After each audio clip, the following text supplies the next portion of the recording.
mabati ile uliniuzia ni hii. I think kulingana na length ya mabati, fundi mwenye aliniwekea, ninaona mimi alijaribu sana. It wasn't easy for them. I was here that time. Na walifanya kazi kubwa. Ilichukua siku kadhaa, almost 2-3 weeks to pandisha hiyo mabati hapo. But at least venye ilitokea, we didn't complain. So nobody can be very perfect, but according to me, mimi ninaona they did a good job. Furthermore, walikuwa wachache. So they did it. So they tried. So hivyo ndivyo ilitokea.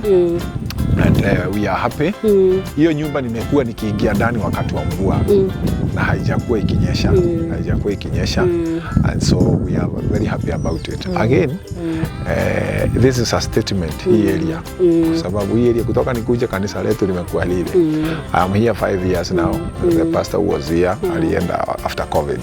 So this church, the way it is, hivyo tunaiona. Now we are not many. My congregation is allowed 30-40. Na ni watu hapa, si umeona hii maeneo? Yeah, so kuona tukiwa hivi, we are really hata tukiwa kwa barabara. We are really grateful to God kwa sababu haijakuwa rahisi. So hiyo ndio Kidani Mabati, and we are very happy. Mabati actually umekuja ikiwa dusty. Umekuja ukikuwa na kamvua kidogo. But haijakudisappoint, mabati yetu ni nzuri. Haijadisappoint. Hiyo mabati, si nimekuambia the guys, kulingana na urefu ya hiyo mabati. Si nimekuja tulisema unikatia one piece. They have really tried. Tena according to the gauge. The gauge pia haikuwa mbaya. Ni mabati mzuri. Inajenga statement. So I can recommend mtu anataka mabati aende Kidani Mabati kabisa. Atapata mabati quality, mabati nzuri, haita-disappoint. And I know there is a good guarantee about this, even the color itself. Mabati yenyu ni mzuri. Asante sana. Na imebaki, hata ingine imebaki. Nitatumia, iko hapo ndani. Nitaitumia kujenga ofisi. Sijamaliza mijengo. So we have a journey to go. So treat me well. We shall continue. We'll treat you very well. You treat me well. We will continue because I want to build an office.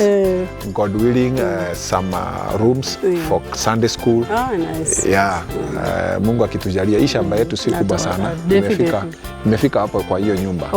So hiyo nyumba iko kwa mwenye shamba. Sasa yetu inaanzia hapo to this way. So here we are planning to have classes, offices, and maybe rooms for Sunday school classes, vitu kama hizo.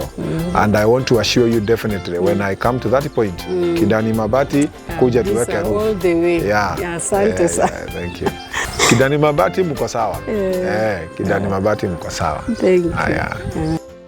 Kidani Mabati is along my area where I stay.